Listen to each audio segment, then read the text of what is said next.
I have worked as a nurse in various hospitals and facilities prior to my current position. Before joining the hospital where I am currently employed, I had worked at a geriatric facility located about 30 minutes away from my residence. I already had experience in caring for older patients, so this was not unfamiliar to me.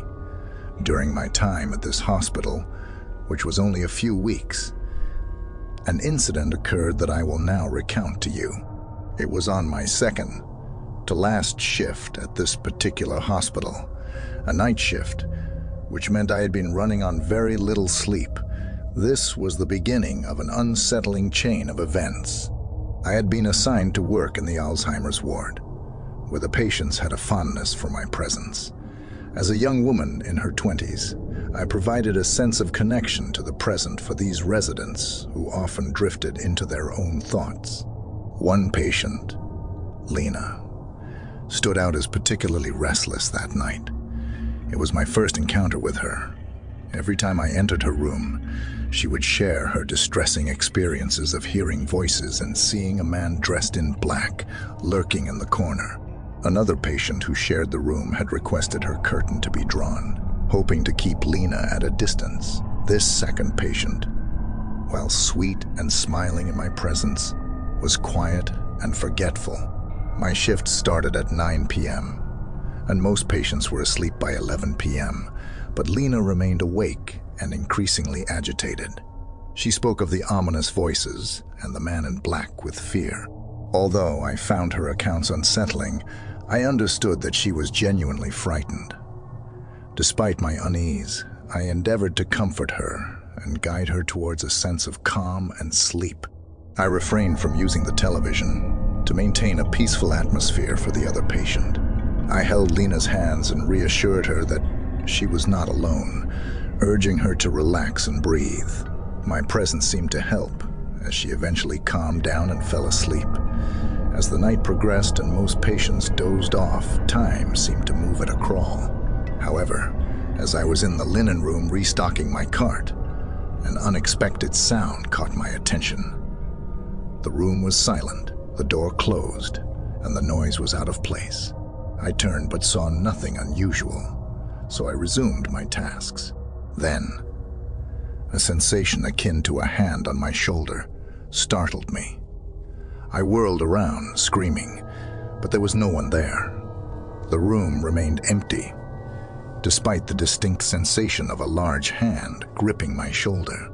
I stepped into the hallway briefly, finding no other nurses around and the silence pressing. With no explanation, I gathered myself and continued with my work. As I finished restocking and turned toward the door, I suddenly fell to the floor, my heart racing and screams escaping my lips. Outside the door, a man dressed in black was peering in, a sinister smile on his face. My cries echoed through the ward, waking everyone. The man vanished from sight, disappearing from the glass window. Seconds later, a fellow nurse rushed in to aid me as I was in a state of hysteria. I asked her if she had seen the man in black, but her response was a puzzled, "What man?" She assured me that no one else was present in the ward. Lena, now awake due to my screams, spoke of the voices, unaware that they were my own cries. When I questioned her about the man in black and his demeanor, her expression shifted to intense focus. She asked how I knew, her reaction causing my heart to skip a beat. Her subsequent screams and pleas to be removed from the room sent the other nurses into action. That night, I was reassigned to a different ward, partnered with another nurse. My fear and distress were so profound that I left my shift early. I messaged the head nurse the next day, explaining that the incident had traumatized me and expressing my reluctance to return to that building. The response I received was as understanding and supportive as I could have hoped for. I have never experienced any diagnosed conditions or hallucinations. While I was aware of the effects of sleep deprivation, this was an entirely different level of experience. I remain uncertain whether Lena's words had a psychological impact on me, but the feeling of the phantom hand, coupled with the man's appearance mirroring Lena's descriptions, marks this as an unexplainable supernatural event, one that, at least I hope, is a once-in-a-lifetime occurrence.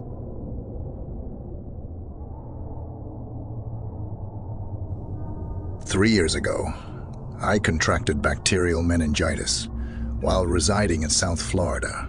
Despite the absence of an ongoing outbreak, I remain unsure of how I caught it or from whom. My experience unfolded as follows. At the onset, I began experiencing severe symptoms, including debilitating headaches, confusion, drowsiness, nausea, and a loss of appetite. However, it was the onset of hallucinations that signaled the gravity of my condition. During a period of illness, while my husband was at work, I distinctly heard a child's voice calling Mom from downstairs. This was perplexing, as my husband and I did not have any children. Summoning my energy, I left my bed to peer down the stairs, expecting to find my husband. But of course, he wasn't there. Overwhelmed by the headache that standing brought on, I retreated to bed. To my astonishment, a second time, I heard a voice from downstairs, this time greeting me with a simple hello. Anxious and alarmed, I immediately called my husband, recounting my eerie experience and expressing my fears that I might be hallucinating. Alarmed by my distress, my husband left work early to rush me to the hospital. While awaiting my husband's arrival, I changed out of my pajamas and was suddenly overcome with nausea, forcing me to rush to the bathroom to vomit. In the midst of this ordeal, another voice reached my ears from outside the bathroom. Although I couldn't discern the words or ascertain whether it matched the previous voice, I felt as if I were losing my grip on reality. Upon my arrival at the hospital, I received the diagnosis that had eluded me until then. The doctors informed me that the condition, if left untreated, could have dire consequences, even proving fatal. The hallucinations, while unusual, were not unheard of in such cases. Antibiotics were promptly administered via intravenous injection. The doctors emphasized that my prompt hospitalization had likely averted lasting damage or a tragic outcome. My husband remained by my side for several hours, but due to his work obligations, he eventually had to return home. Before leaving, he was assured by the nursing staff that I could call if I encountered any issues. Though I was still grappling with severe discomfort, I eventually succumbed to drowsiness and fell asleep. In my slumber, a disturbing dream unfolded. In the dream, my ex-husband stood over my bed, engaging in conversation and expressing negative sentiments about my current husband. He recounted his relief that I was okay and shared his sudden arrival upon my husband's departure. He proceeded to convey his deep-seated resentment towards my current spouse and threats of harm. The dream, in part, stemmed from the toxic nature of our past relationship and the reasons our marriage ended, a narrative I'd rather not delve into. Upon waking, I felt disoriented and lightheaded, scanning the room in a haze. A chair had been pulled up beside my bed, but it was unoccupied. This was perplexing, as the chair had not been arranged in such a manner when my husband had left. Given the late hour, I decided to return to sleep. Morning brought the nurse into my room, and I recounted the vivid dream I had experienced. However, her response was disconcerting. She informed me that my cousin had visited me during the night. I was taken aback, as I didn't have any cousins living in the state. The nurse's demeanor shifted to one of seriousness as she explained that someone claiming to be my cousin David had visited me. Strangely enough, David was the name of my ex-husband. After further discussion, the doctor theorized that the antibiotics might have induced delirium, blurring the line between wakefulness and sleep and resulting in my vivid perception of David's voice. I immediately contacted my husband to relay the perplexing events. Understandably, he was both furious and concerned, rushing back to the hospital after work. On that day, I mustered the courage to message David, questioning his audacious visit and inquiring how he knew about my hospitalization. Although my messages were delivered, he remained silent. I followed up with a more pointed message, recounting the menacing threats I had heard and warning him of potential police involvement. Minutes later, he responded, vehemently denying any threats and attributing my experiences to sleep-induced misconceptions. The ordeal left me shaken, and I was discharged from the hospital a week later. Throughout the entire ordeal, I refrained from sharing the threatening words I believed I had heard with my husband. Given the mix of antibiotics and my pre-existing history of auditory hallucinations, I couldn't definitively determine whether what I heard was real or a product of my altered state. As I left the hospital, I remained haunted by the surreal events that had unfolded during my illness.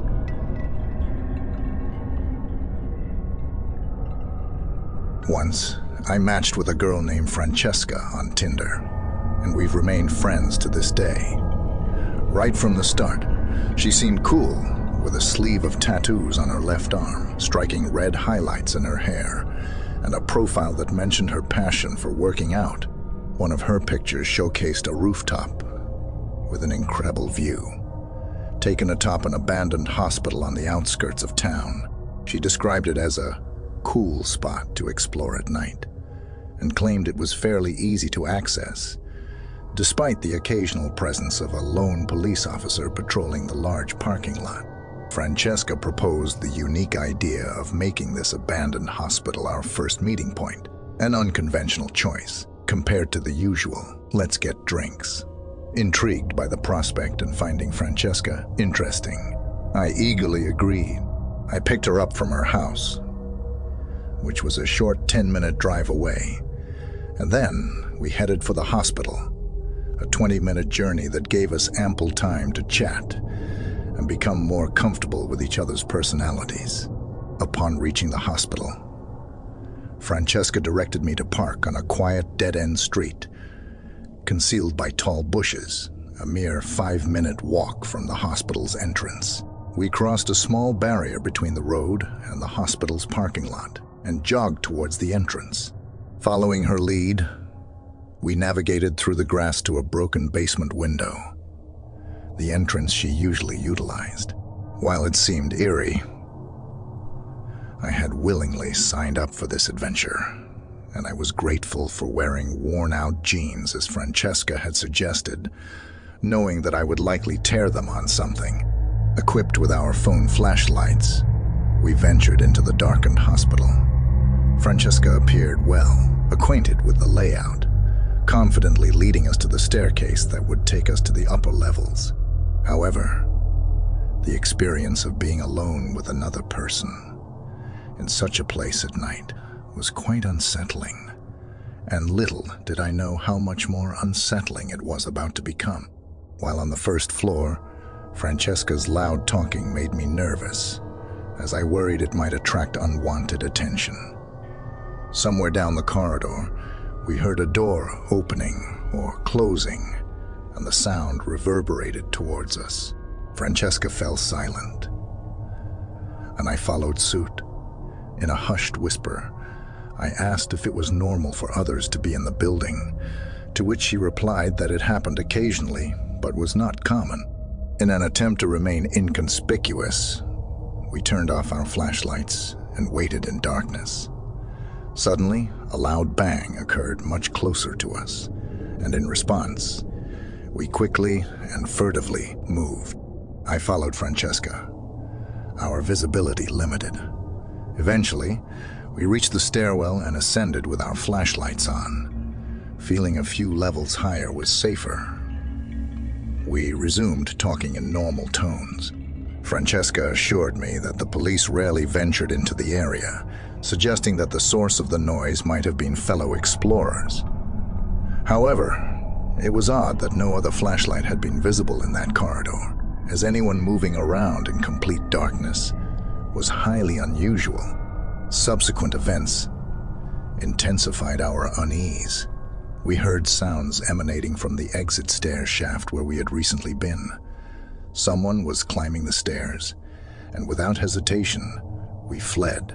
Francesca led the way through a labyrinthine maze within the building, leaving me in a state of true panic. We had the distinct impression of being pursued, and I was uncertain whether it would be preferable to encounter the police or someone else entirely.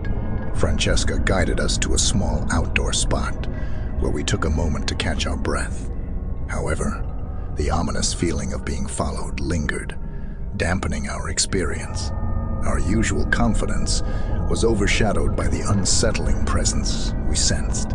After a few minutes, we regained some composure and entered the building through a broken window into the ceiling of a large room. This particular part of our exploration was nerve-wracking, as Francesca led me along narrow, precarious wooden planks with a substantial drop beneath. Although a fall from this height would likely result in injury, I persevered, determined not to appear fearful. We reached the top of a pillar, situated where one board ended and another began. Sitting atop the pillar, legs dangling over the edge, we sought a moment of respite. In this seemingly isolated space, our tranquility was shattered by a noise from below. It sounded like footsteps, and our presence had undoubtedly been detected. With our flashlights now on, we aimed them downward, revealing a man standing below the pillar, gazing up at us. His appearance was unnerving. A man in his 40s, wearing a black Carhartt beanie, a black jacket, and black sweatpants. His unsettling smile accompanied a chilling invitation, "Come on down." I questioned if he was a police officer, but he ignored my inquiry and repeated the same eerie invitation. Francesca and I swiftly rose, fear prompting our actions. We retraced our steps along the narrow wooden plank, aware that the man was potentially dangerous. Midway across, he abruptly left the room through a door, heightening our urgency to escape his presence. With the potential threat behind us, we rushed down a separate stairwell, driven by the sounds of his approach. Our flight was fueled by desperation, and soon we were back on the first floor, making our way to the opposite side of the hospital, where we had entered.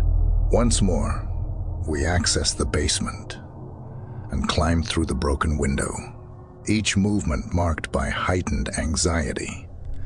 As I exited the window, I couldn't shake the feeling that someone might grasp my legs at any moment. Yet, I sensed that we had finally eluded the man. We retraced our steps across the parking lot, reaching my car and hastily locking the doors.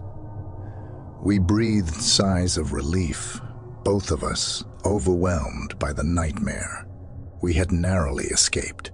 This shared ordeal forged an instant bond between us, even though the encounter was harrowing.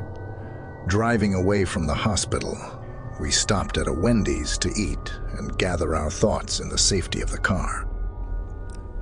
There, we talked for an hour, processing the shocking events we had just experienced.